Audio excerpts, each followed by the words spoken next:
Welcome to episode 005 of the Imperial Tides podcast. I'm your host, the great and powerful 21st century Holden Caulfield, and I'm joined today by the illustrious eminent Simone of the Philippines. How are you doing today, Simone? Good. We just got finished watching, done watching the 2015 production of Hamlet, starring none other than Benedict Cumberbatch, who is, of course, famous for playing Sherlock on the BBC series, Doctor Strange in the MCU films, and Patrick Melrose from one of my personal favorite literary adaptations of all time. If you haven't seen that before, I definitely recommend you check it out. It's 5 episodes long. Each episode's like about an hour or so, 50 minutes. It's well worth your time, but that is not the subject of today's episode. Today's episode is about Hamlet. And, this is the first... This is the first time I've ever actually watched a production of a Shakespeare play in full. I've seen movies, I've seen plenty of films and shows and whatnot, assorted media, and I've read books that mention Shakespeare plays and the famous lines and everything, to be or not to be, and all that. And Infinite Jest, which is the name of a novel, one of my favorite novels actually, but again, getting off track. The point being that Hamlet is one of the most influential stories of all time, and so when you watch a production of it, you expect very great things. You have higher standards than you perhaps would when it comes to other things. Let's say, just right off the bat, Simone, what would you say you would give this particular production a rating out of 10? How many stars would you give it? I'll give it an 8. An 8? And what are your reasons for that? 8.5, I guess. Okay. And why? I don't know. Maybe it's the language that I can't hardly adapt to it. Maybe I give adapting to the language, or it's my first time to watch a full adaptation of a play, or a full play. How did you feel about the almost 3-hour time span, I guess, run? Was that too much for you? Was that fine? Given that it's a play and it's live, so I guess it's okay that it's long. What do you think about the advertisement at the end for Save the Children? Are you gonna donate money to them now for all the kids in Syria? I wanted to, but I don't know. I'm in the same situation. Ah, I see. No, I was just kidding. But anyway, tell me about some of the aspects of the play that you liked. Talk about the production, maybe the technical aspects. The music, the lighting, the acting. What was it that you enjoyed? In particular. Think about it for a bit. I want to get your opinion on this. They really did a good job on the lighting, and they said it's take on in a one setting, but the lightings did a great job to make it turn it into a different place in every scene, or adding some furnitures or something. They really did a good job of turning this one stage to a different place. Especially the lighting really did a good job, and the sounds. I really like the actor, the main character who portrayed, which is also that's when you mentioned that he's the one from Patrick Melrose and Doctor Strange. He's really good. For the production takes too long, and it seems that he didn't have much break at all.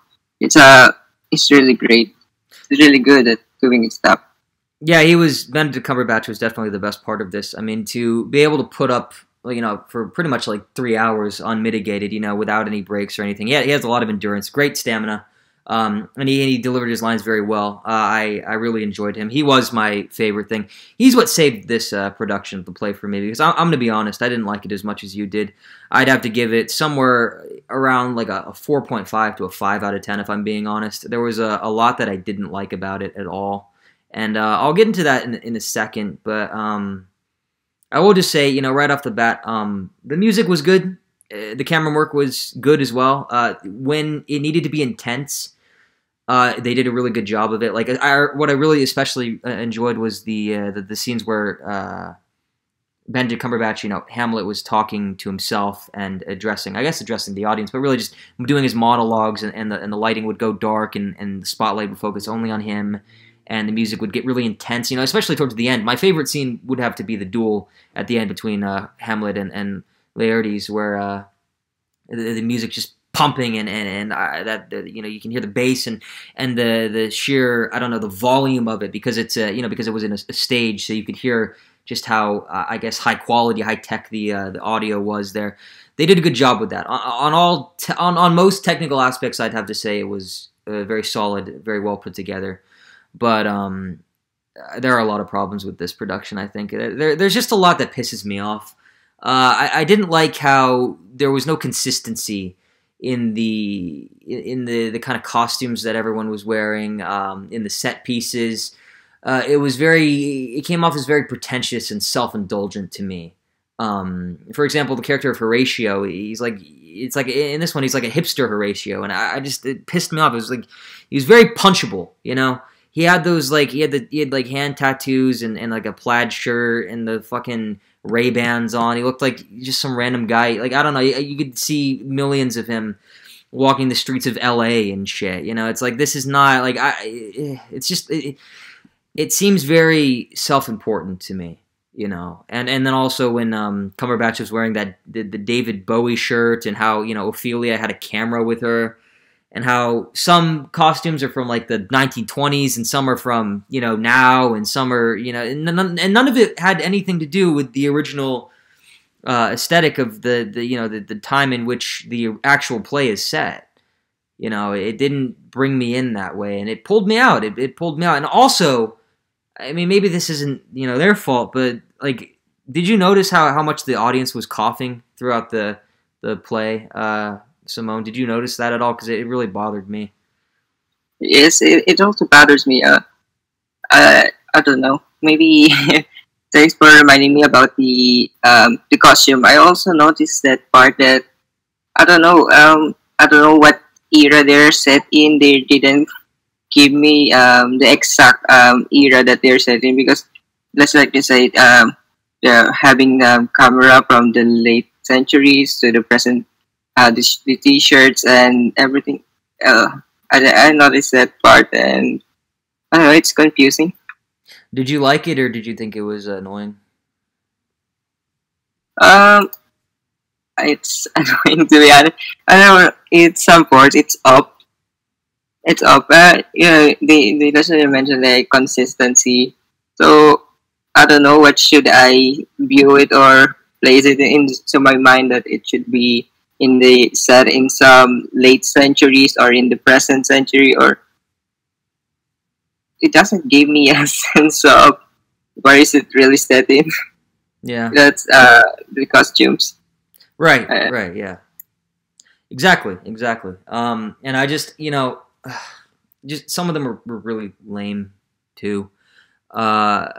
And I'm just sitting there and I'm watching it and I'm like, would it really have been so hard for them to all just dress up in the costumes of the era and change in and out? Because I have a feeling that they just did it because they were fucking lazy, It doesn't seem to have any rhyme or reason to it.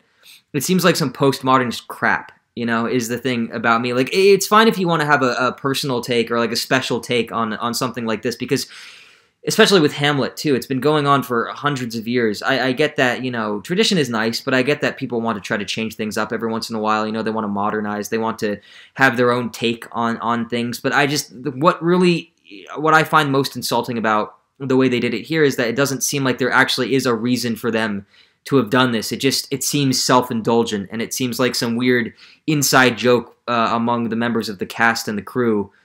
Some weird shit, like they just, like they're just sitting around, I don't know, getting drunk, in the backstage one day, and we're just like, hey, how much can we get away with? What if we just have one of our actors just show up in his regular clothes and then have that be the character of Horatio? Let's see how much we can do. It puts a lot of the attention on them. And the thing about, a good play is that the people working on it are humble in the sense that they aren't in it at all. The point of a play is to remove the elements of production to it. And maybe, and I just don't think that this is strong enough, I guess an act of rebellion against that general, like, convention of, or institution of theater. It just doesn't work for me. It's not, it pulls me out of it, and it's not clever enough, or, like, it doesn't have enough to say to justify it being there at all. I think it would have been better if they'd just done it straight, just done straight up Shakespeare. It would have been a very competent production of it. But no, they couldn't help themselves. They couldn't do it, and it irritated the fuck out of me. I got to be honest. I couldn't take my mind off it for most of it. It's very distracting, and it's just annoying. It's just like, oh, look at you, look how precious you are. You're so smart. Like, it's just fuck off.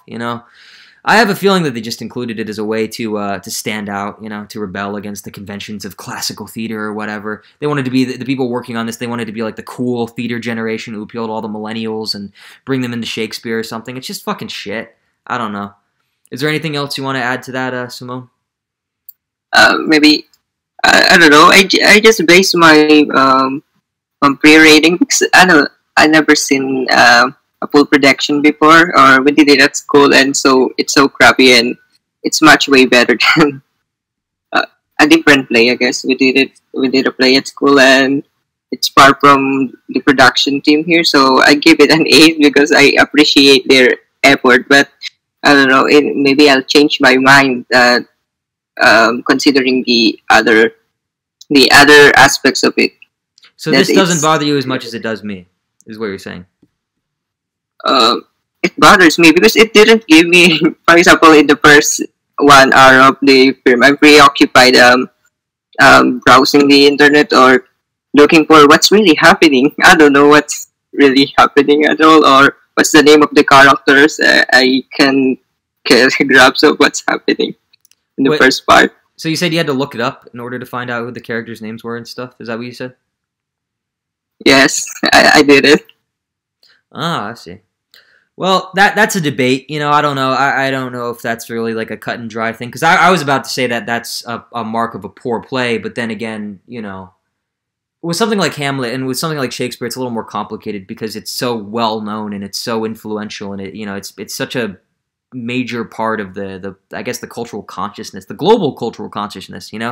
It's a huge part of pop culture. I mean, it's always been for hundreds and hundreds of years. So I guess it's that's a bit debatable if the fact that you would have to look it up in order to understand it, that might just be, that might have too many variables in it to really serve as a testament to the quality of the play. But yeah, I still do stand by. I would still stand by the admittedly somewhat vague notion that any good play, any worthwhile play, should be easy to understand. And if it's not easy to understand, then it should have a good reason for not being easy to understand.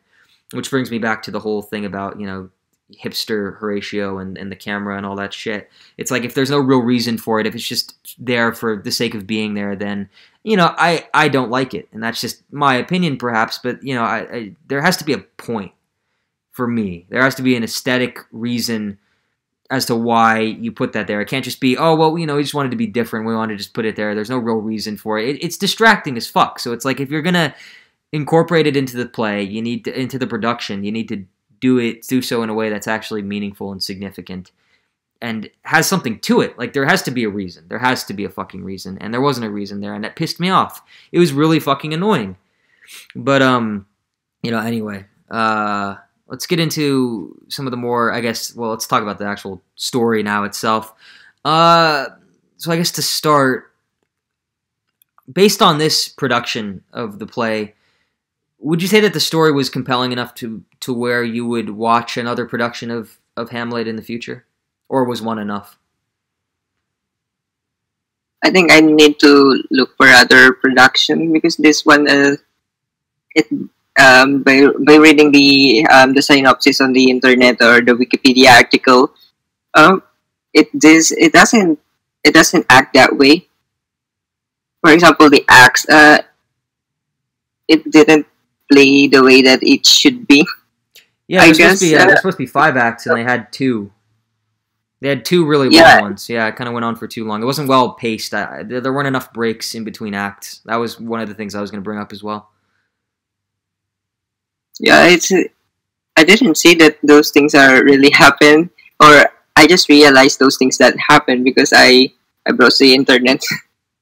Right, yeah, I didn't. that was me too. Yeah, I had to look up a few things. Like for example, the whole issue with the Norwegian prince Fortinbras, you know, I didn't the play didn't really make it too obvious to me that he is another example of like he's another version of Hamlet basically. You know, his dad got killed. Hamlet's father killed his father, and Fortinbras wants to take revenge for that. And so in that sense he's a lot like Hamlet, who is, you know, like a lot of the characters in this, driven by revenge, you know.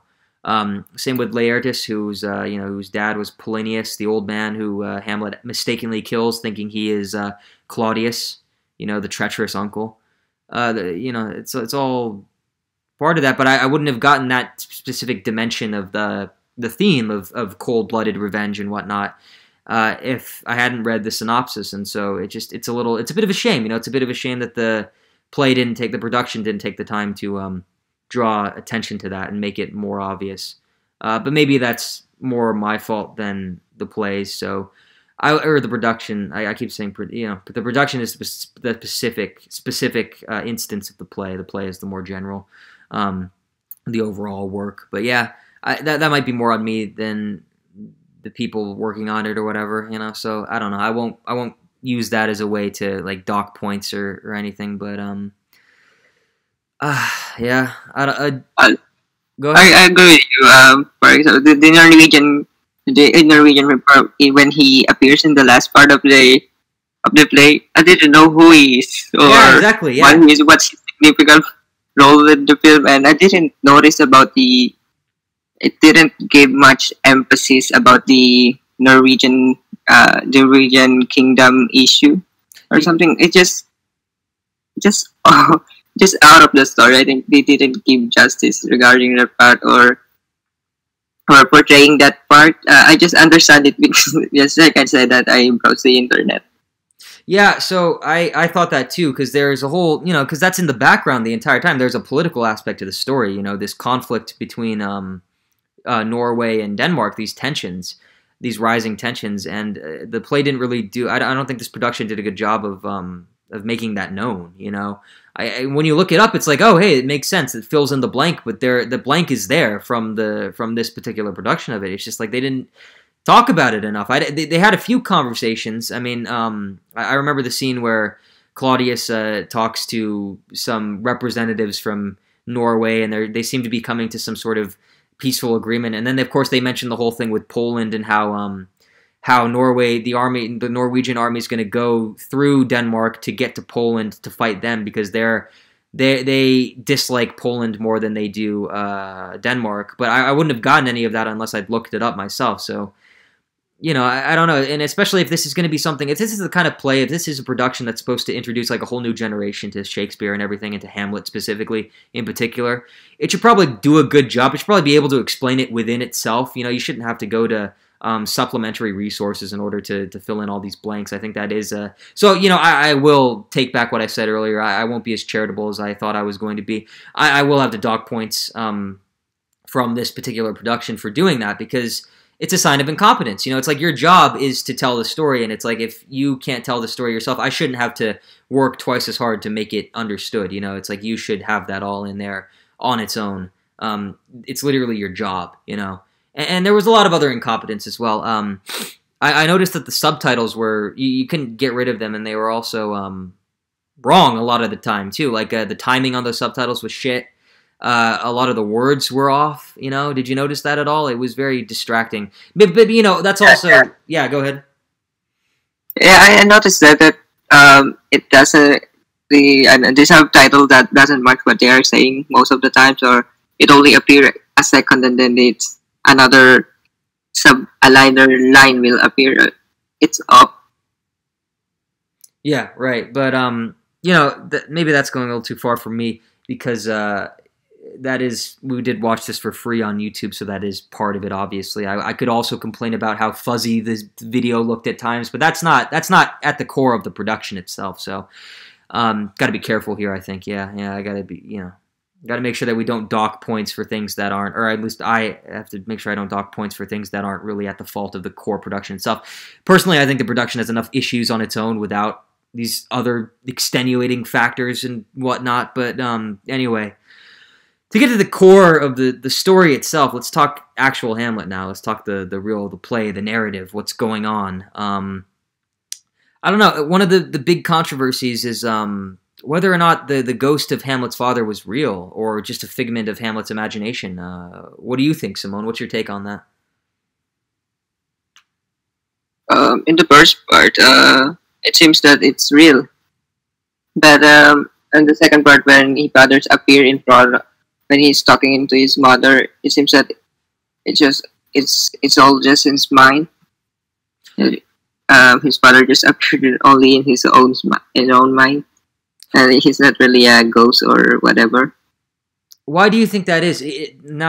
There's a number of interpretations that I would be willing to believe. One that I thought of, I'm thinking of just now, is maybe, what if the people who saw his ghost at the beginning, what if they saw it because, they were all loyal to him?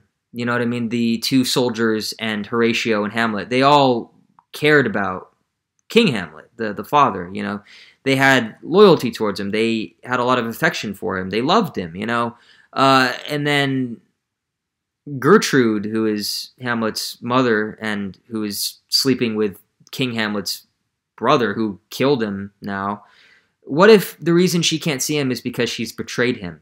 What if there's some sort of religious element to it in the sense that the people who saw him at the graveyard at the beginning were pure enough to see him, and that's the only reason why they saw him, whereas Gertrude is impure. She's betrayed him, and so he remains elusive to her. He blocks her from his sight, I guess. So what do you think of that interpretation?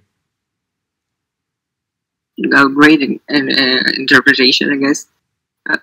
That's really made me realize that he only appears to the people that appeals to him or holds a significant value about him or importance to him. Or, for example, the ghost didn't show up. He's not visionable, or he didn't appear with his brother and Gertrude.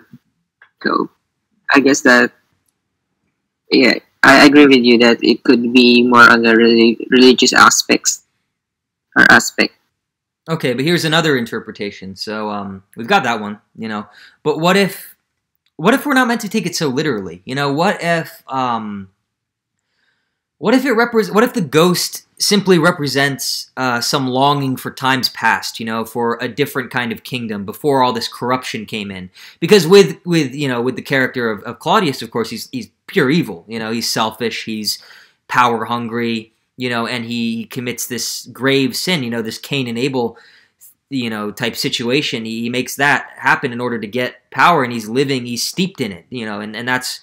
And that harkens back to the scene where he's on his knees praying, and realizes that he's not going to be forgiven. He can't get redemption because he can't be redeemed because he's still living with the spoils of his sin. He's still with his dead brother's wife. He still has the throne. He still has the crown of Denmark. He's still lapping up the riches that he's earned. The spoils of his little war against his brother that led to his brother's death. He fucking killed him. What if the ghost is just what if it's a figment of collective cultural consciousness, in the sense that all of those people, all four of the witnesses at the graveyard, what if they're all they want for better days, and so it's it's not to be taken as literally, or it could be taken as literally. And it's all four of them just having, I guess, it's less likely than the more metaphorical interpretation of it, in the sense that, the only reason the ghost shows up is so that the audience, can better understand the point that these four people or whoever, or just these four people who also represent something else as well. It's getting a little complicated, but let's just say, in short, what if the ghost of King Hamlet's father is just representative of this mourning, this yearning for purity and justice. And the reason why Gertrude and the others never see him is because they don't yearn for justice. They've submitted to unjust circumstances. With Gertrude sleeping with the brother of her, husband. They're sleeping with her husband's killer. What do you think about that? What if the ghost is just representative of a yearning for justice? I don't know. We can accept all that three because in literature, anything is possible. It depends on how you view things or how your personal views will affect you together. You have your own understanding about things or interpretation. So all of the three could be credited as okay or can be accepted. Yeah, but so then what interpretation do you accept the most? Maybe the first you that he only appears to the people that who he really wants to show. So you do think he's real then, the ghost? I don't think it could be. I don't know. I don't believe in ghosts, so probably could be just an imagination of the people. Well, I mean, I guess there's also the possibility that he's some sort of just, I don't know, some weirdo who dresses up like the king and then walks around the graveyard or something. I don't know. Maybe that person misses the king enough to dress up like him and pretend to be him and I guess carry on his spirit, quote unquote. And maybe, and then maybe the reason why Hamlet wasn't able to tell that it was somebody else is because it was dark and there was a lot of mist and stuff. So that could be part of it as well. That's another interpretation. But I don't know. It's very ambiguous, I think, because the way the ghost behaves, he's almost like some sort of schizophrenic voice in Hamlet's head. A lot of the advice he gives is really weird and roundabout. For example, he tells Hamlet, King Hamlet, the supposed King Hamlet, the ghost tells Hamlet to pretend to be insane so that he can lower Claudius's guard down enough to where he can, I guess, kill him and sabotage him and regain the throne and be, bring purity and a good reputation back to Denmark, to get rid of the incest, as he puts it, the incest in the bed of Denmark and whatnot. That just seems like a really weird kind of contrived way to solve the problem. It's a very weird solution. And so, I don't know, part of me thinks that it's just a weird manifestation of Hamlet's grief coming to light and coming to surface and leading him to have causing him to have a mental breakdown, because that's essentially what happens. If you remember, he's sitting in he's got like that castle and he's, shooting the gun and everything, and he's pretending to be insane, and he does a lot of, he makes a lot of mistakes, and he in one of those mistakes is acting crazy in front of Ophelia and denouncing her and telling her that she needs to go to a nunnery because she's impure, because she rebuffed his advances, and the reason why she did that, of course, she likes him. He and her could have been together, but both her brother and her father disapproved because they didn't think that Hamlet was they think Hamlet's some sort of cad. They think he's too fast and loose with his I guess romantic or amorous proclamations and whatnot. But the feelings between them do seem to be true. But I don't know, man. I have a hard time. That raises some interesting questions for me, because I would be willing to believe that the ghost is just a manifestation of his illness, of the grief that he's experiencing, being part of this, being forced to watch his, father's brother, copulate with his mom and all this disgrace on his father's name. He seems to really, have cared about his dad, and his dad's dead now and everything's worse, and, his life's completely different. And, so I have a feeling that maybe perhaps he did this because, the ghost is just a weird way for him to cope. And it's a bad coping mechanism because the ghost tells him to have, it doesn't add up to me. The ghost tells him to have a mental breakdown, you know, as part of some weird plan to take down Claudius. It just doesn't add up, you know. It's a little too vengeful. It's a little too bitter. And that's what makes me think that, you know, it leads me to believe that the ghost is just a physical manifestation of the need for revenge from Hamlet. You know, it's just Hamlet's own bitterness and grief taking form, taking the shape of some ghostly figure. You know, it better illustrates the point to the audience. I would be willing to accept that interpretation out of all of the others. What do you think? Yeah, maybe I, I don't know. I'm always agreeing with your opinions and ideas. I really agree. I agreed with you because the ghost has never been consistent about the reason why he shows up, or the things that he's trying to tell Hamlet to do, or the task that he wants Hamlet to do. It's too off. I think that it seems to be arbitrary at times. That there's no consistency on what he's saying. I guess it's about revenge, but it doesn't connect on the band. If it's a real ghost, I think he should be about more detailed about his plan, or it's much more polished, or I guess.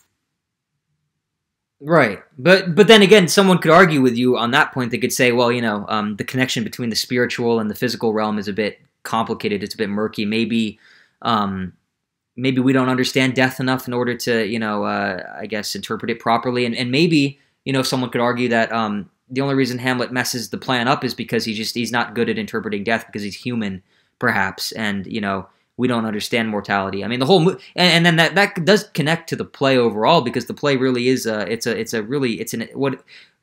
an extended meditation on death. You know, that's something I noticed as well. You know, with the famous scene, you know, to be or not to be, and then also, which is a debate Hamlet is having with himself over whether it's better to be alive in pain or to die in so-called peace, you know, and it raises all these questions like, you know, is death actually peaceful?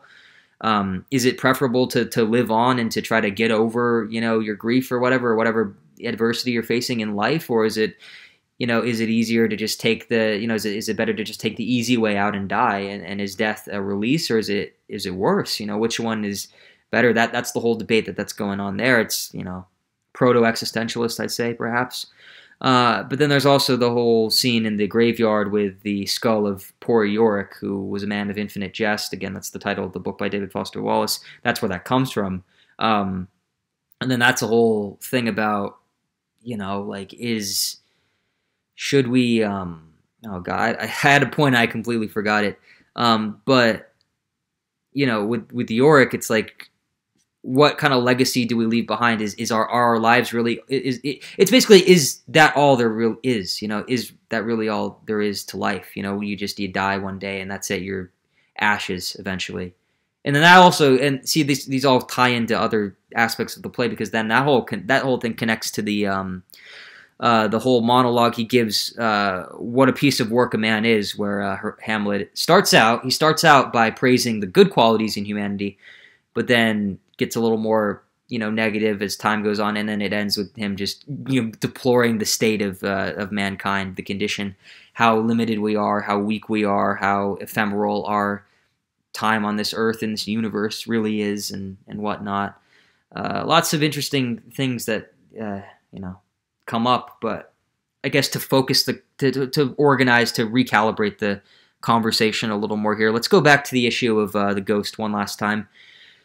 How would you explain the four witnesses to his spiritly presence in the graveyard? You know, what's your explanation for that? Like, I just, that's the thing, because that's the thing that stops my interpretation from being completely correct, you know, or you know, that allows it to account for everything, because that's the one thing that stops it from doing that. You know, it's like, why did the other three see the ghost, and why did they all talk about it? Like, why was that the case? If it really was something that was just in Hamlet's head, you know, how did all four of them see it? Did Hamlet imagine them seeing it too? That seems like a stretch to me. What do you think? What's your take on that? Yeah, I agree. I don't know if it's okay. I'm always agree the idea that it could be that it is all everything is just his imagination, I guess, because for me the ghost, his character is not enough to I don't it his character is so off. I think that he would not be seen easily or something. I don't know what is the importance of him that showing up in with the other three guys and only having some significance value to Hamlet. Well, someone could say that that's because they are bonded by as father and son. You know, there's that link, the parental link, and it's also, you know, considering the time in which this was written and everything, and also considering the fact that this wasn't even an original idea by Shakespeare. By the way, he adapted this from older stories. You know, maybe it has something to do with heritage, but lineage. You know, royalty. You know, maybe the others, because they were only, you know, they weren't part of the royal line. Maybe they didn't have that connection with him. It wasn't as intimate because it wasn't as pure, I guess. You know, and it raises all these ideas about, you know, blood and whatnot. Maybe the reason why he was able to speak to him directly was because they were blood, and because both of them had retained the purity of the crown, you know, of the line.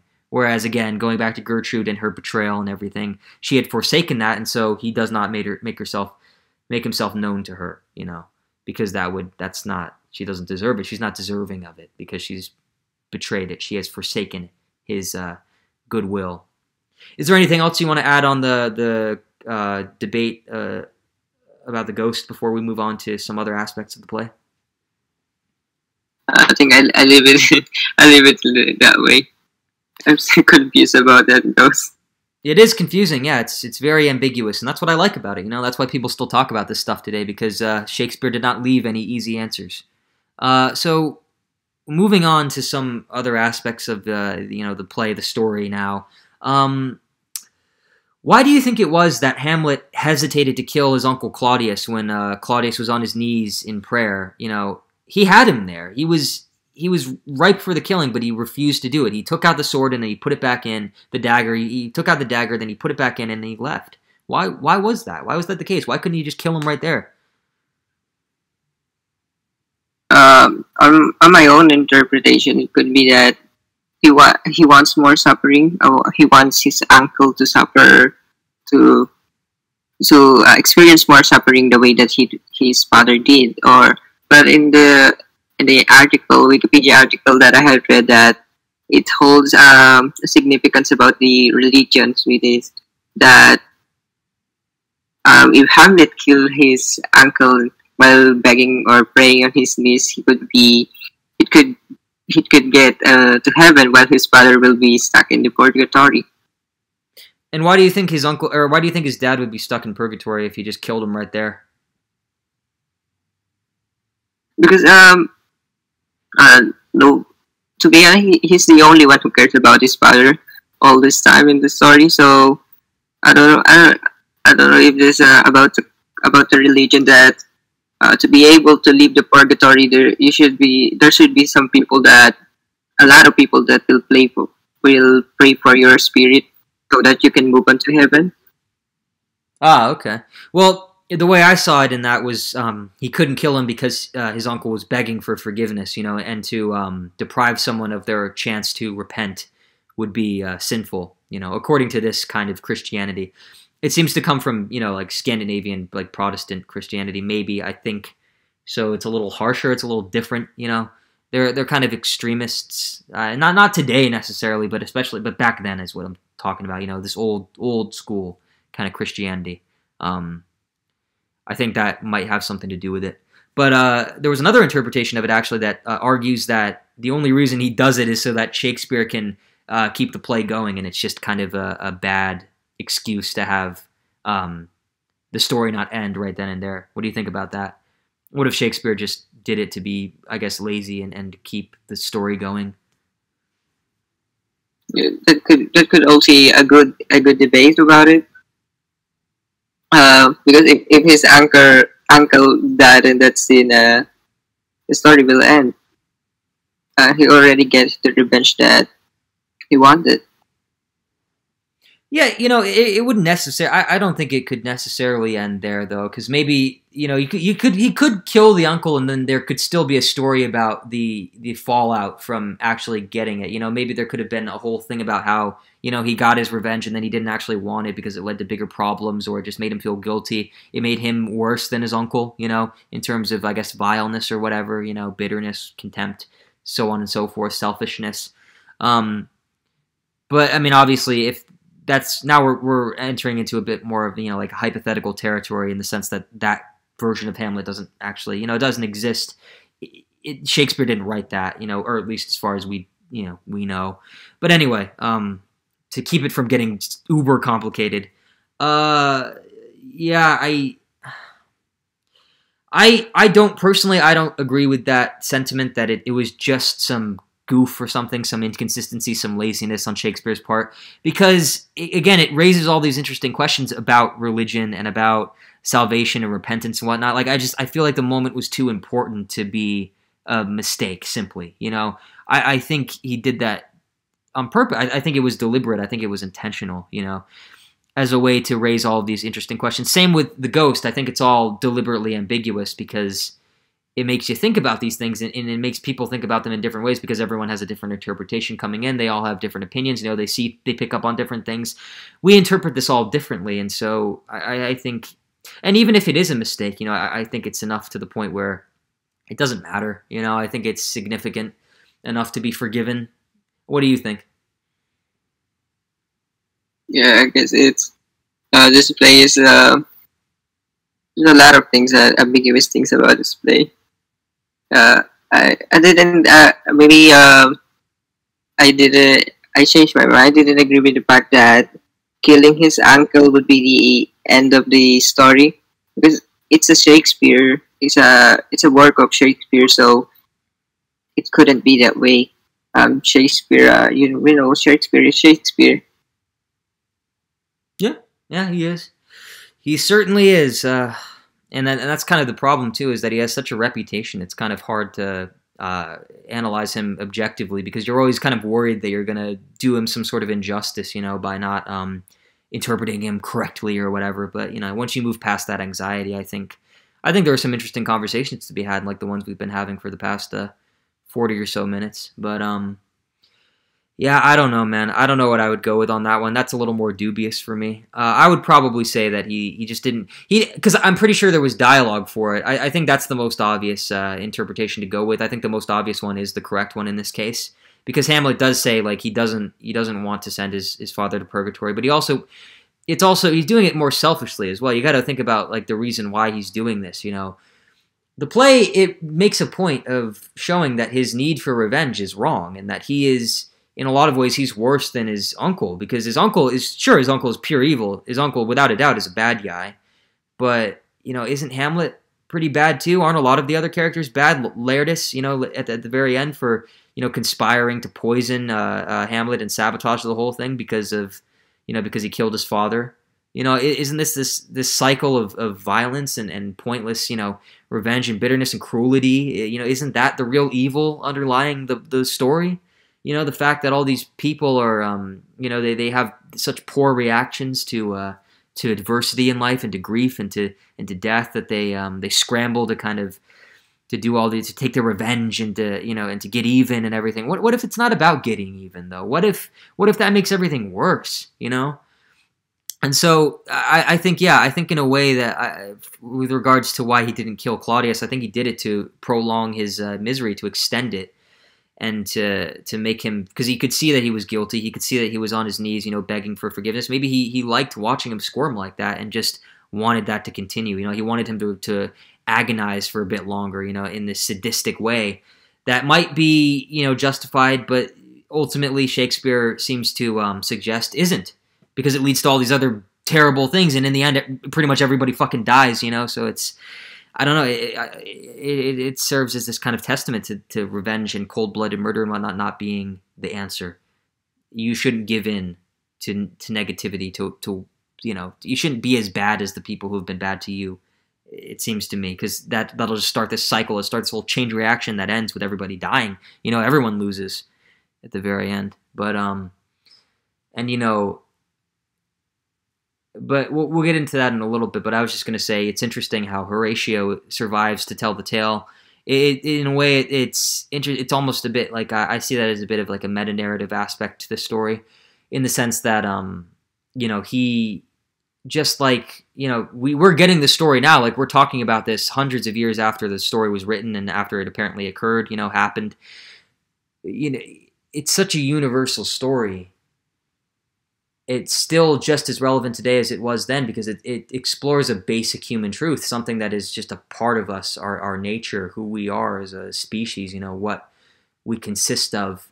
And Horatio surviving to the end, being the one who lives to tell the tale, it almost stands as a, it serves as a, I guess, again, I keep using this term, but a testament to the longevity of the play, the significant, how important it is, how we've changed so much as a society, globally, as a culture, globally, around the world, and yet we're still here talking about this one play from like the 1600s, the late 1500s to early 1600s, written by some dude Shakespeare who adapted some parts of it from, certain older, even older like medieval stories and all this, and just ancient texts and whatnot.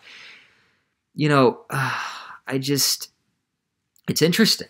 It's interesting, and but I had another point. I don't think I had a point in saying that. I was trying to come up with a point as I was saying it, but it's complicated stuff. But yeah, let's move on to the next point I wanted to bring up. Who do you think's to blame for most of the tragedies that occur throughout the play? Who is most at fault here? Like, who is the biggest, I guess, offender in this case? Is it Hamlet? Is it Claudius? Is it Hamlet for being bitter, starting out with good intentions, but then making everything worse by, fucking up and letting his resentment get to him and seeking this revenge so bold-facedly? Because of his revenge, he ends up pushing Ophelia away. He makes, and it starts this whole chain of reaction that gets Ophelia killed, drives her insane and then gets her killed, gets Laertes killed, turns Laertes into a bit of a bad guy himself, Is it Claudius for starting everything, for being the evil that triggers all of this? Is it Gertrude for being, complicit and not standing up to any of it and to deciding with Claudius over her own son, Hamlet? Or maybe it's King Hamlet himself. I don't know why it would be, but it could be him, maybe. Perhaps, maybe the ghost, or, if the ghost is its own entity and not just a figment of Hamlet's imagination or some weird, symbolic representation of, a longing for justice or whatever. I mean, even then, even if it is a symbolic, representation of the longing for justice, is that a bad thing? Is that evil, as well? Is that some sort of less obvious evil, perhaps? Who's really to blame? Is it Claudius for being the obvious evil, or is it everybody else for giving into that evil and having such a poor response to it that their evil supersedes the other evil and becomes worse? What do you think? I think King, yes, Claudius started all of this. He's the one to blame for starting all of this, but to make things turn out this way, I think it's Hamlet to blame, because I think he's noble and he's educated at some part. So maybe he should think about what's the action that he should do, or doesn't dwell only on his emotions. Yeah, I think that's the real tragedy of it. Is that with just a few slight adjustments, he could be good. He could have been a real hero here, but he fucks it all up. He throws it all away, and he makes the completely wrong calls, and he accepts the ghost of Hamlet's fate, King Hamlet's fate without, or not fate, sorry, the ghost of King Hamlet's advice without hesitation. He doesn't even question it. He doesn't have any follow-ups. He doesn't think about it. He just goes in. There's no critical thinking there. There's no planning. There's no proper introspection. There's plenty of introspection in the play, but it's kind of the wrong kind almost. He's very negative. He's very cynical, very pessimistic, and he gives in too much to his despair, and that's a lot of the other characters too. It's like, Laertes, and also Hamlet. I mean, like, let's just think about this for a second. Hamlet the whole reason Hamlet does this is because his dad got killed, you know. But then what does he do? He ends up killing somebody else's dad, you know. He kills Polonius, and then you know, when Polonius dies, Laertes becomes another Hamlet, another version of Hamlet who wants to kill him for the same reason. And then there's another one. There's the Norwegian one, you know, who, from what we can tell, you know, King Hamlet, Hamlet's dad, killed the Norwegian prince's dad, and so, you know, and well, there you go. There's evidence. There's some evidence to support King Hamlet being responsible for a lot of this as well, because he started this whole conflict with Norway. That's something that's going on in the background. You know, all of these things are all just this cycle of revenge, this vengeance, this violence, this bullshit, you know? No one is trying to be the better person. Everyone's giving in to this temptation to, you know, give in to despair and just and to be bitter and to be selfish, you know? Because that's really what it is. It's selfishness. They're not taking into consideration the effects that you know, the consequences of their actions here. And that's, you know, that's as universal as anything, really, because we all make mistakes. We all fuck up. We all do things without thinking, you know? Each and every one of us. You cannot say that you've gone through your life without, you know, making a mistake like this once, you know? Can you think of off the top of your head, Simone, you know, a time that you did something out of bitterness and selfishness like Hamlet and the others do?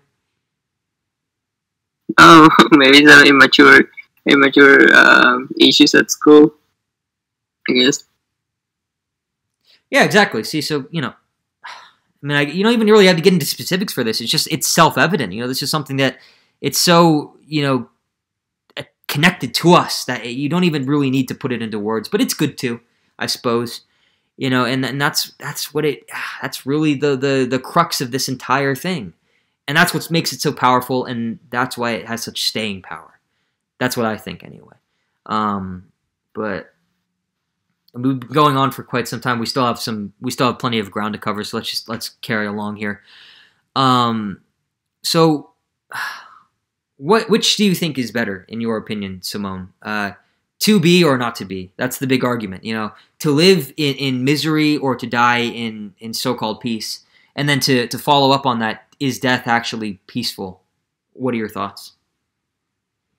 To be or not to be, I think it depends upon the situation. There's some situation that you could choose that to just die or to just live. It depends upon these given scenarios that you're in. What kind of scenarios warrant dying, though, do you think? Like, what is something bad enough that would, you know, you would be like, okay, fine, you can die. It's okay, like, you can kill yourself if you want to. What kind of situations would that include? Would be among those, I suppose. Oh, maybe when you're, I don't know, where you're suffering, for example, some, the issues of wars are when you're being captivated by some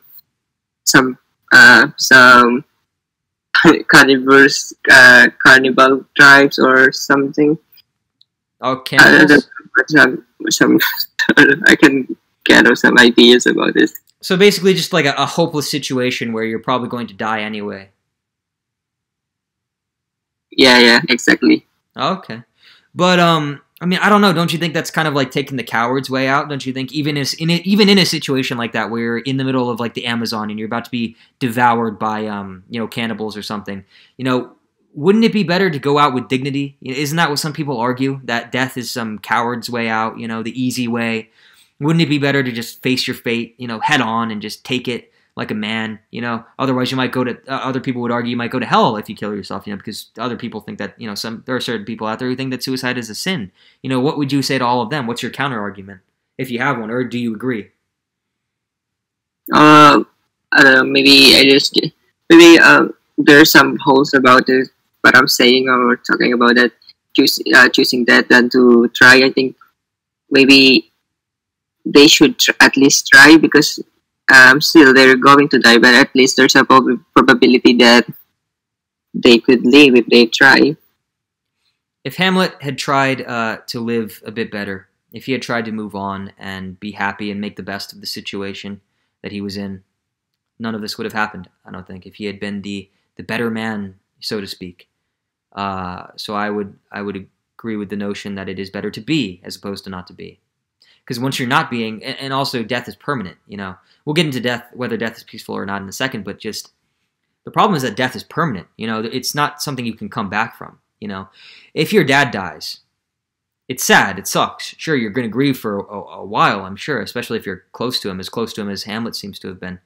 But there's going to come a day where you don't feel it as much.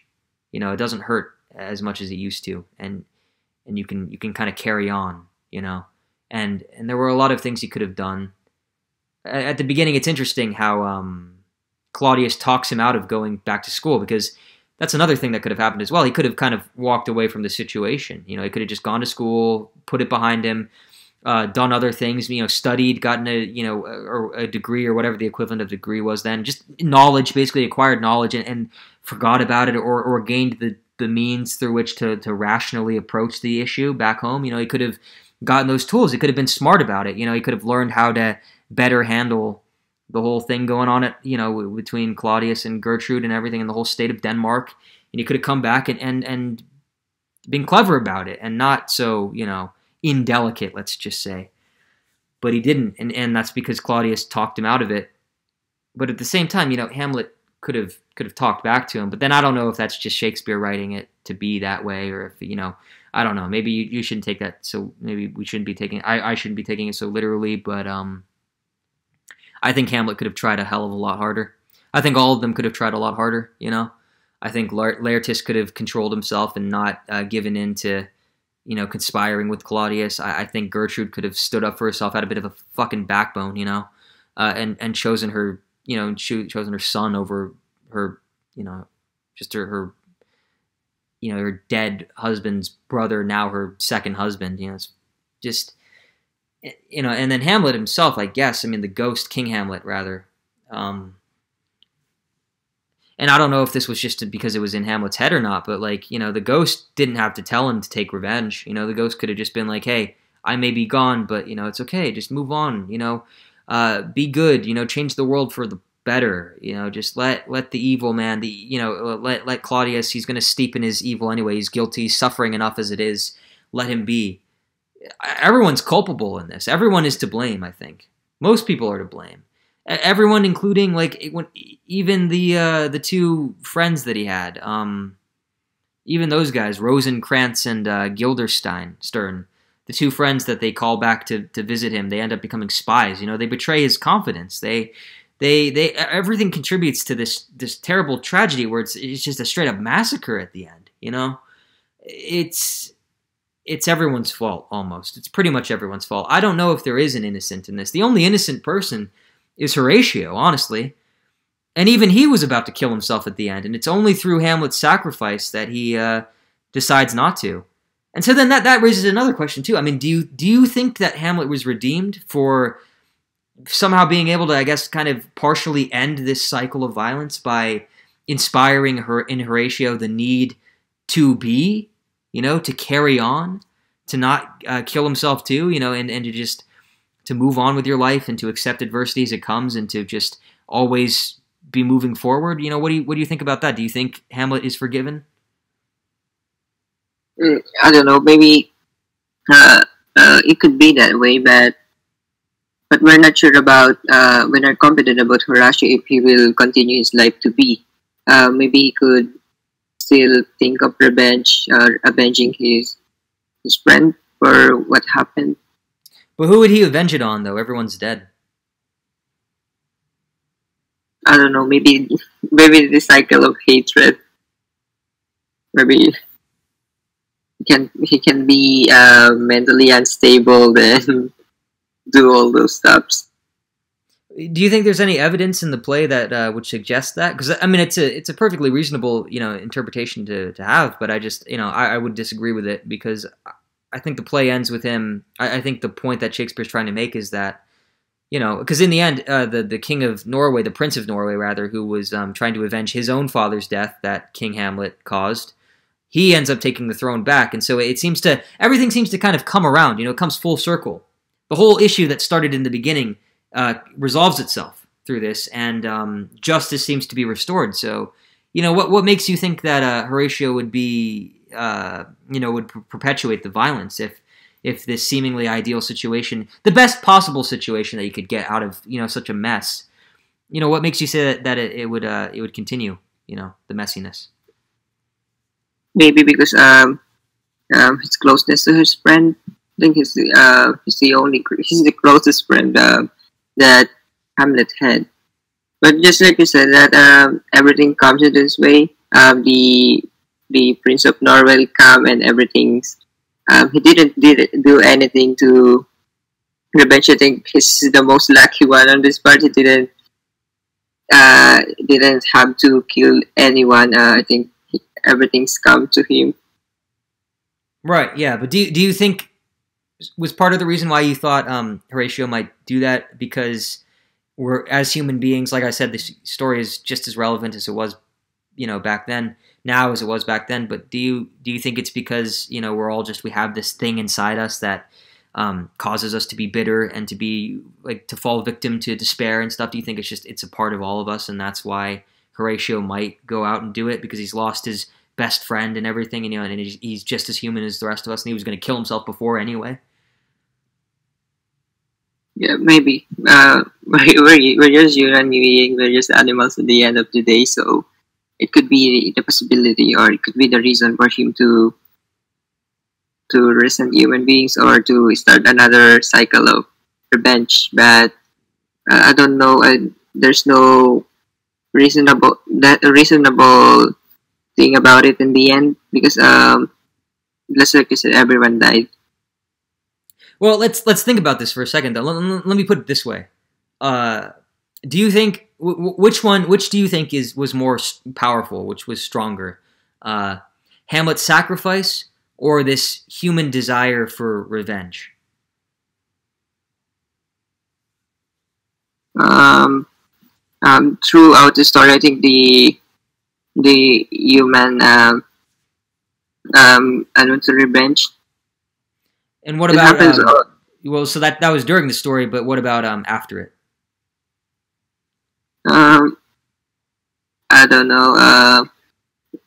There's maybe there's some talks about what I said that Horatio might do it again because it could possibly happen, but not in this story. Maybe a different story.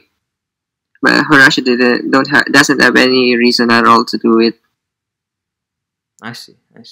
See, but yeah, I think he would. I think Hamlet sacrificed. I think that was the point of it. Was to finally break the cycle and to it was too late for him, but he could still pass on the goodness of just don't be like me. Don't because it is a cautionary tale at the end of the day. I think don't be like me. Horatio, don't be like me. Horatio is a stand-in for maybe the viewer, perhaps. For all of us. Don't give in to bitterness. Don't give in to evil. It's like with Star Wars. Star Wars is a great example, And in a lot of ways, yeah, there are similarities. I mean, Hamlet's in a lot of things, Infinite Jest, Ulysses by James Joyce. Infinite Jest by David Foster Wallace, Ulysses by James Joyce. Tons of things. Tons of fucking stories take shit from Hamlet. This is the source for a lot of stuff. Shakespeare is the source for a lot. That's why he has the reputation he does, because his stories have staying power. But or at least most of them. But what? I mean, even in Great Expectations, you watch the movie adaptation of Great Expectations. I mean, don't you see similarities here between the king of ghost of King Hamlet and maybe Miss Havisham, who's like a ghostly figure herself, and the need for revenge as well with the whole thing with Magwitch and stuff. Do you see any of that at all? Yeah, I can see the connection about it, that passing the cycle to one another. But just like what happened in the Great Expectation, that Miss Havisham plead and ask for repentance, and then suddenly a candle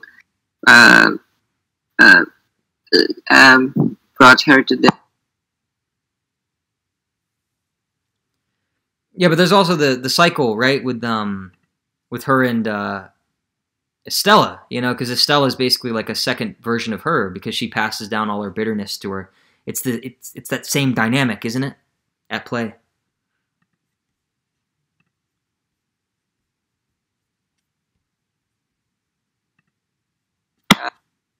he already changed. I see Stella already changed in the end.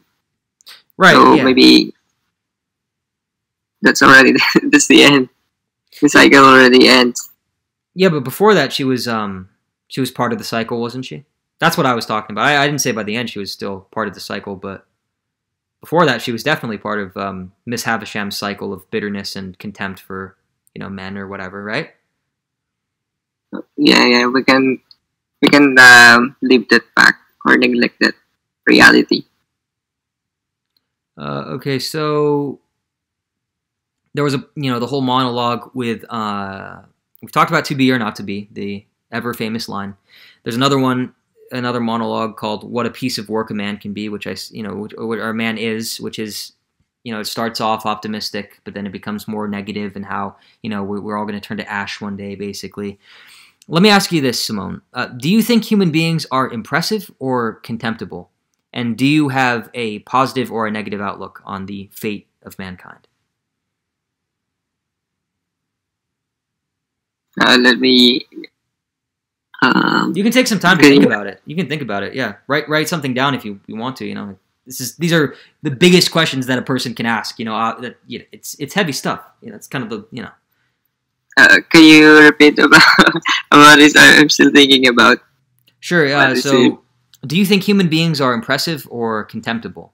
And do you have a positive or a negative outlook on the fate of mankind? If you want to think about it for a bit, I'll keep talking, and then you can. Does that sound good? Let's see. Contemptible and what is it again? Oh, you're writing it down? Okay, impressive.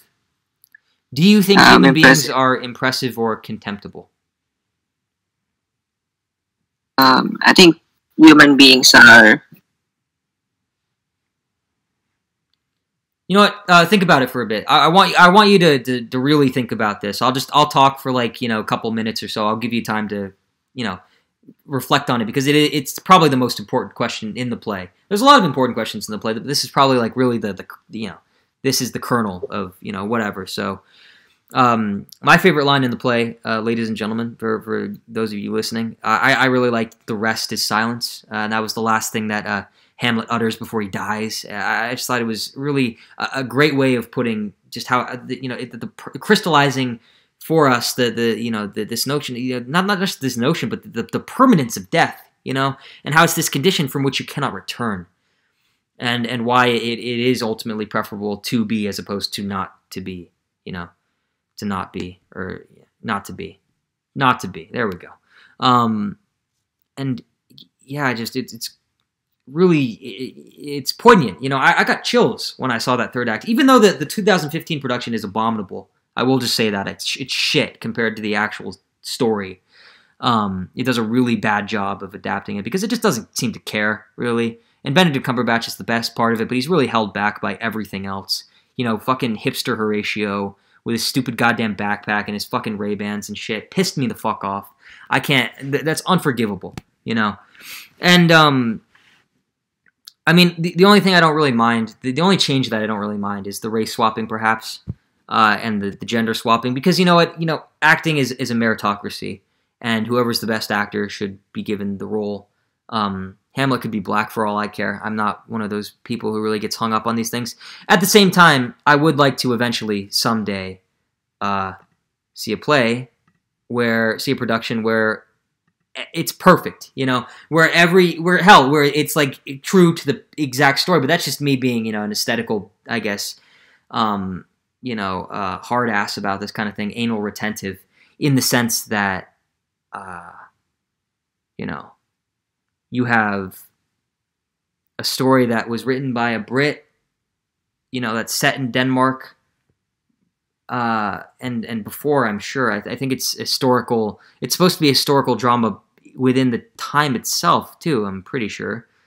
But what I would like to see is a play written, a production of this with as original the language as possible in Shakespearean English, like word for word, whatever the earliest, most accurate version of the original play is or isn't. I would want to see that, and I would want all the actors to be Danish, by the way, all from Denmark. I'd like it to be set in the castle that well, it's called Elsinore. The castle, that's where, that's the Danish royal castle. It's actually called Kronborg, and that place, it's become a UNESCO World Heritage Site, and it was added there in the year 2000. So right there in the 21st century. I would like that. I would like the perfect Shakespeare adaptation, or not just adaptation, but performance, because it's a play. It's meant to be performed. I would love to see that. That would be fucking amazing.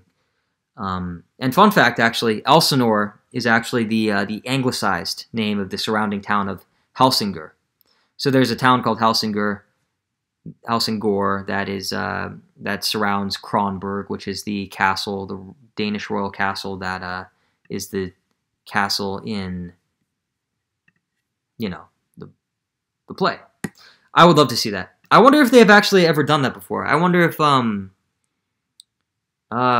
they have performances there, Yeah, okay, right here it says it. This is interesting. I'm learning this as I go. So the play, actually, Hamlet has been performed. Let's see this. Actually, it says it right here. Okay. Sorry. Hamlet was performed in the castle for the first time to mark the 200th anniversary of the death of William Shakespeare, with a cast consisting of soldiers from the castle garrison. It's pretty cool, I think that might be as real as you get, The stage was in the Telegraph Tower in the southwest corner of the castle. The play has since been performed several times in the courtyard and at various locations on the fortifications. Later performers to play Hamlet at the castle included Laurence Olivier, John Gielgud, Christopher Plummer, Derek Jacobi, David Tennant, who played Doctor Who, and in 2009, Jude Law, who played the young Albus Dumbledore in Fantastic Beasts and Where to Find Them. He's done a bunch of other roles. I don't know why that was the first one that came to mind. Those movies suck. But anyway, in 2017, Hamlet Scenen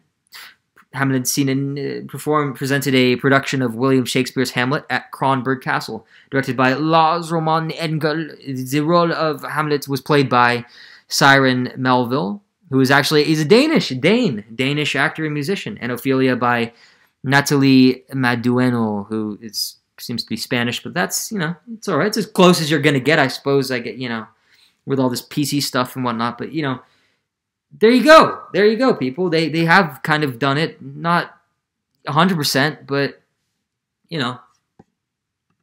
whatever, I guess. Still, I would like to see a perfect, a perfect Shakespeare adaptation. But that's just me. Anyway, do you have your answer, Simone? Would you like to read it out?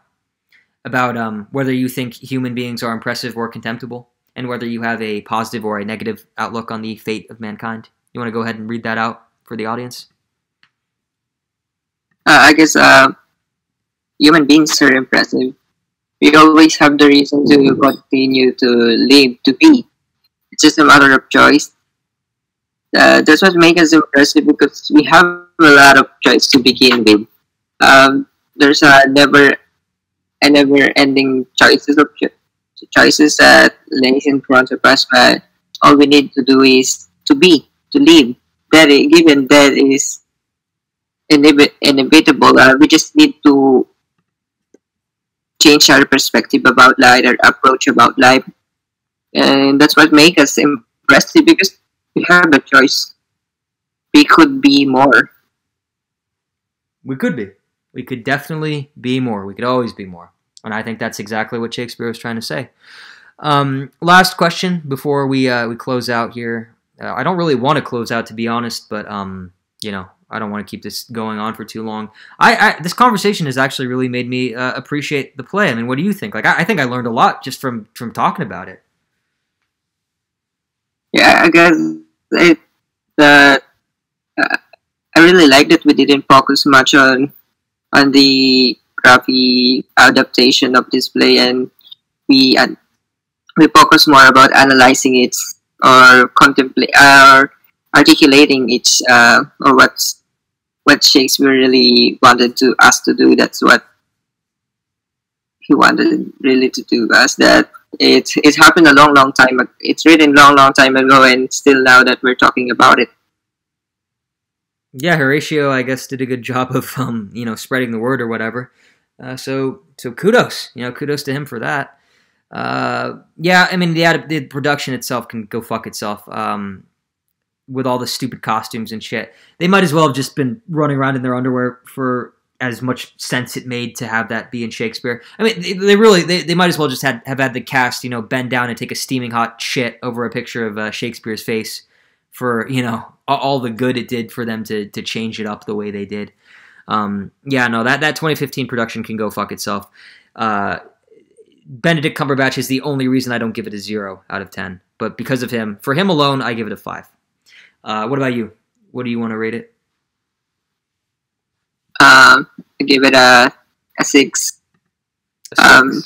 Considering Benedict and the production, their effort to make for the stage to set things up. So you like the technical aspects, like the soundtrack and the music, I guess, and the whatnot, the lighting and stuff. Yeah, it's good, but it just doesn't blend into play. Or I gave it I think 5.5. That's final, and everything is great, but it's just the issue is that it didn't been consistent, or it didn't hold significant value. For example, the costumes, it's too off, or especially also some props in the background, the telephones and others. That what I am looking is that consistency or giving justice. What is it all about, or focusing on one perspective only? Yeah, I just thought it was I thought it was obnoxiously self-indulgent, and it had like nothing to do with anything, and there was no real reason for it to be there. Like there's a difference between something like this and something like let's say Hamilton. You ever heard of that play? It was popular back in like 2015 or whatever. Hamlet. Yeah, I heard about the film, but I didn't have the chance to watch it. I'm looking for some on the internet, but I don't know. I didn't have the opportunity to watch it. Well, the difference between something like this version of Hamilton, this production, 2015 production, and Hamlet, and then Hamilton, it sucks that the names are so similar. But no, I mean, yeah, the reason why I would say Hamilton's like way better is because it's its own thing. There's a reason why they changed up the story. It's its own story for one. It's like this. It's not revisionist history, but it's like alternative history. And it's got like a hip hop aspect to it. There's unique. It's unique. It's got music. It's its whole thing. There's a reason why it is the way it is, as opposed to this. Just seems like bullshit. It just seems like they couldn't be bothered. It seems like doesn't it seem like some weird inside joke? Like, oh, let's just put Horatio. Let's just have the guy who plays Horatio wear his regular clothes, and let's see if the audience even notices. We're so much smarter and better than everybody. I mean, that's the sense I get from Hamlet 2015. But yeah, that's the main difference, though, is that Hamilton has a reason for why things are as they are in that, and it's good because it stands on its own, and it's its own unique work, and it's that's what it is. Like that's its identity. This doesn't really have an identity. It doesn't know what the fuck it's trying to do. It's way too murky. But to close, let's ask one more question about this, and then we'll do our little fun would you rather. Do you agree with the so answer me this, Simone. Would you agree with the subjectivist notion Hamlet puts forth that there is nothing either good nor bad, but thinking makes it so? We are the ones who lend meaning and significance to things in this world. So, on that token, can there be such a thing as a universal set of morals? Why or why not? I'll send that to you in the chat so that you can read it over. But then just let me know what your answer is, because this is the last kind of really important thing, and it comes from I don't know if it comes from it or not, but this is an idea that the philosopher Michel de Montaigne, who I still have to read his essays, but I have an audiobook for it. I'm going to get into that real soon.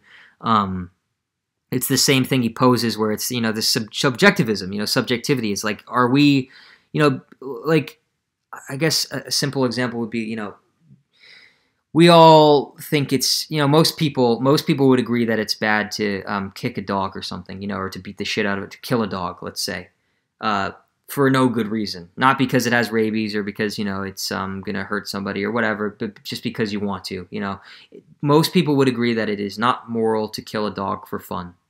But at the same time, do we only think that because we're who we are as human beings? Is it because there are sociopaths out there who would probably disagree with that. Are they right? Are we right? Who's right? Who's to say that we're right? We're the only ones who can say anything. So, like, what does it really mean in the grand scheme of things? Does the universe give a shit?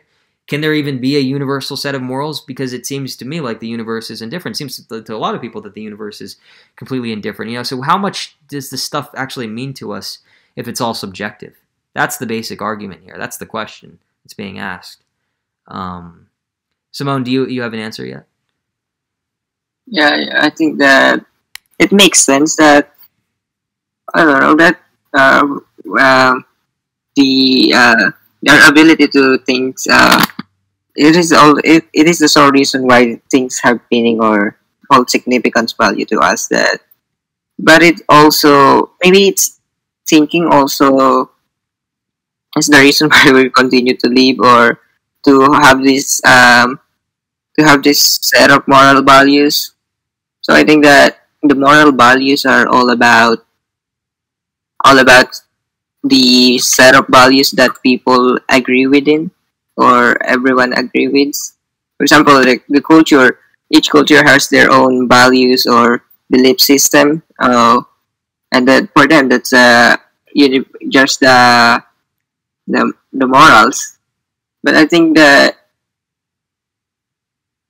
there could be a universal set of moral values, I guess, that maybe each culture are different, but there's still some moral values that they are similar. They have similarities, which are the positive one, or lies on the betterment of each society, or the way that we live as human beings. So I think that considering each culture's set of good moral values, and that there are similarities, so it could be the universal set of morals for me. Yeah, I would agree with that, and I would take the kind of somewhat boring but practical, just the pragmatist's take on this, and say that it doesn't matter if it doesn't really mean anything to the universe, because most people don't think about that shit. Come on, the general population of the world doesn't really they don't bother. They don't get bothered by the fact that the universe doesn't really care whether we care if a dog gets the shit kicked out of it or not. I think what it comes down to is but then again, it's like this raises all sorts of questions. It's like, who invents the rules then? In that case, who is to say what the universal set of moral standards would be? Who determines it? Why are they allowed to determine it? And so on and so forth. Most people would bring this back to religion and the Bible, and say that, well, the Bible has everything that you need to know in it. Treat others the way you want to be treated. Golden rule, the whole thing. Don't cast a stone and all that. All that shit. It's just all of that. And then that leads to a lot of dicey conversations and whatnot. So I think we'll cut that part of the conversation off there before it gets a little too heated, and we've been going on for an hour, almost an hour and a half at this point. That would be a whole other episode in and of itself, but and it's not really something that anyone seems to have an answer to anyway. So, but we'll put that in the back burner for the time being. Last thing I wanted to ask you, there was something else I wanted to ask you about the play before we do our Would You Rather, but let me see if I can try to pull it up. Is there, in the meantime, Simone, is there anything that you would like to comment on? Add. I'm going to give you this space now to just say whatever you want. So feel free to do so. The actual play itself. All about the. Is it my say about the play, or everything about it? You could talk about the play. You could talk about whatever you want. The ideas we've been, bouncing around with here, anything. Just go ahead, because I feel like I sometimes I tend to hog the conversation a little too much, so the airspace. So just, I'll give you this time now to say anything you might have wanted to say earlier that you didn't have a chance to. Anything like that, feel free. Yeah, sure. Thank you. Thank you so much. So, let's talk about the adaptation. I think the adaptation is far from. It doesn't give you the sense of the real meaning of Hamlet or what is it all about. The idea is that they're, oh, I want to put Horatio to be this way, or the clothes are this way. It's unreasonable. That's what makes it up, and it doesn't focus more on a greater idea, or it has its own idea, or it has a main reason, a sole reason for things to be like that, or to make things relate to each other. So that's what makes it up. And the story itself, the Hamlet, I guess that what it makes it debatable is that the flaws that in the story itself, all about Hamlet, that the play is good the way it is. That if things goes well for Hamlet, if he's become good, we're not be talking about this now. I think if the play goes well and didn't have some minor flaws in it, common human human mistakes, it would not be debatable at all. It will not survive up to this day. So I think that's all. I don't know. What would you give the original play out of 10? Not the adaptation, but the play itself. I'd give it a 10 out of 10. Easily. Yeah, I give it a 10 out of 10. Yeah, I mean, I've never really. This is the first time that I've experienced maybe not proper Shakespeare, because again, the 2015 adaptation is garbage, but dog shit. But yeah, I mean, this is the first time that I've really had exposure to the stories, and it's like it really is good as people say it is. Like there's a reason why it gets the credit that it does. It deserves it, I think, for sure. Yeah. It has the story itself. It's really good that it gives us the reason why. There are some reasons that why we need to talk about this. It's really debatable, or it's something that give us a reason to talk about it, or it has its reputation. So, would you say Hamlet is more like a hero or a villain, if you had to label him? Is he more good, or is he more evil by the end of it? He could be the own antagonist. To be honest, we can consider him as the own antagonist of the story. Given that, if we consider the perspective that all these things, or the ghost is just his imagination, or representation of his agony, we could say that he's a villain. But in the end, we can consider him as a hero, because he started all. We could say that he's the one who started all of this. Then he also make things to end in a good way, to end the cycle of revenge. So you think he's both hero and villain? Yeah. It could be that way, but in the end, he's a hero. Yeah, and I would agree with that exactly. So, I guess the one aspect the one angle we haven't really approached the play by so far is a social one. And I wrote this note here. I don't know if it's really like accurate or not, because I wrote this before I did the research into like the actual everything. But I wrote that I was basically talking about how I was wondering if part of the reason why so many people like Hamlet is because it might have been some way back in like the 17th century for the generation of the members of like the generation of the original viewers that it was originally presented to identify with the character psychologically, because up until that point there wasn't really a lot. Before, I guess the famous saying, or like a famous, or maybe not famous, but like a way of looking at it is to go like, well, before Hamlet there was no Hamlet. Before Shakespeare there was no Shakespeare. And at the same time, yeah, it's a complicated thing. Shakespeare did take a lot of his stories from folklore and everything and whatnot, but Shakespeare, it was really the one who like popularized a lot of these stories and conventional kind of typical thingamajiggies, I guess, ways of storytelling and whatnot. He really did advance the artistic medium overall. But I don't know. I wrote that maybe Shakespeare, maybe Hamlet in a way is a way for people to vent their. It might have been a way for people to vent their frustrations about the constricting nature of court manners and perhaps class. Because there's the gravedigger who's funny and he's like just a regular guy, and there's that contrast between him and Hamlet and Horatio during the cemetery scene. But then also, most importantly of all, maybe it was a way for people to vent their frustrations about death. Maybe it gave maybe Hamlet gave the people of the 17th century an outlet through which to cope with the inevitability of death, and maybe it was like the first thing that had ever really been there that, besides religion, obviously, that gave them some solace in that, and that was maybe perhaps a little more honest and nuanced and about the complexities of it, because where the Bible just kind of tells you got to do it this way, you got to be moral, you got to listen to Christ and whatnot, Jesus, good old Jesus, do what Jesus says. No offense to anyone who's religious, but that's kind of their take on it. Hamlet is a little more nuanced. It shows us that people are flawed, shows us that we're erred, and it's not as cut and dry as good and evil, black and white. There's a lot of moral grayness here. What do you think about that, Simone? What is your take?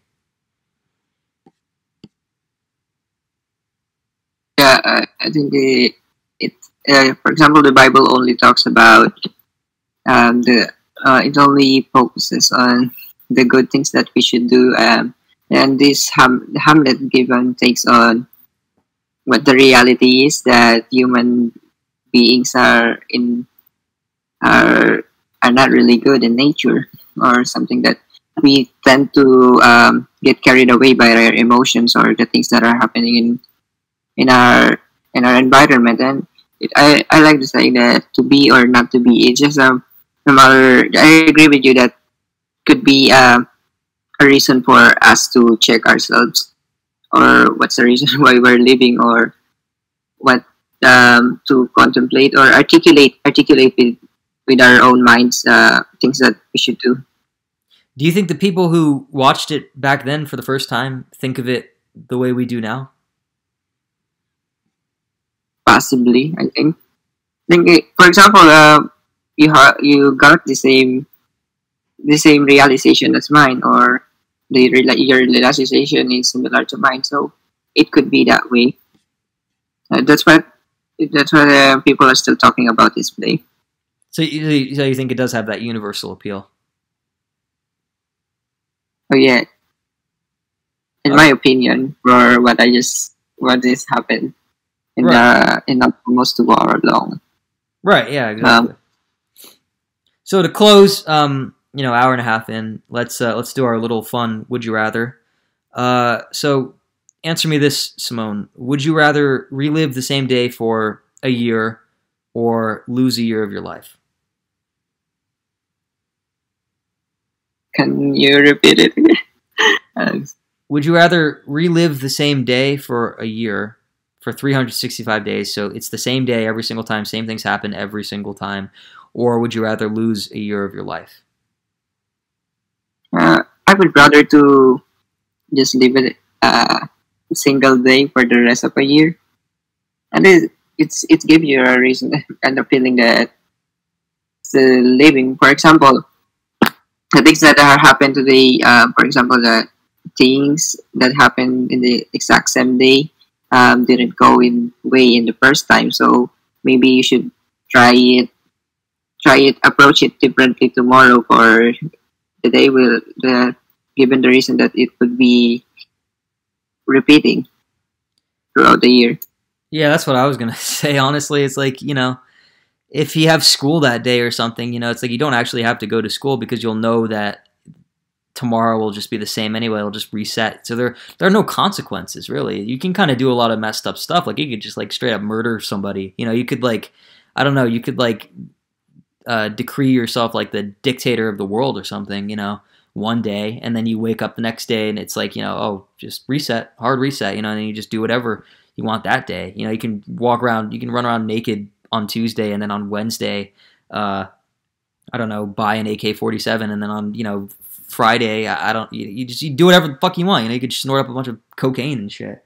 You could do anything. And so I would take that any day of the week, because then you remember it all anyway. So like, it's not only that, but it's like, you could do a lot. Like, you could catch up on your reading, maybe. Like, if you got like a bunch of books you need to read, it's like you could read a book a day, and then in a year you're completely caught up, and then no time has passed at all. So it's like you've done a lot. You could do really anything. So I would definitely pick relive the same day for 365 days or a year. Fuck it, it sounds like a golden opportunity to me. But anyway, that brings Whatever us. you want. Oh, go ahead. Yeah. I agree with you that do whatever you want. You're free. There's no consequences of any actions that you will do. So that's really a dream opportunity, or everyone could dream of that day. What would be the first thing you would do if you could have that Groundhog Day situation where you relive the same day every time and it resets? Probably I just walk around the town, or go somewhere far away from here, or I don't know, just do something differently that I never tried before. Yeah, try a new thing. Yeah, I was gonna say, for mine, I got a lot of books. I got a lot of books that I need to read, so I would just get to work on that probably, and then just a whole year where no time actually passes, just read all of them, get caught up. But anyway, that brings us to the close of this 5th episode of the Imperial Tides podcast. Hope you guys enjoyed listening. If you did, please be sure to leave a thumbs up on the video. Subscribe for more content. We do new videos every week. We've got a lot in the pipeline. I've got my solo series, Coffee with Holden. Simone has his solo series, Tea with Simone.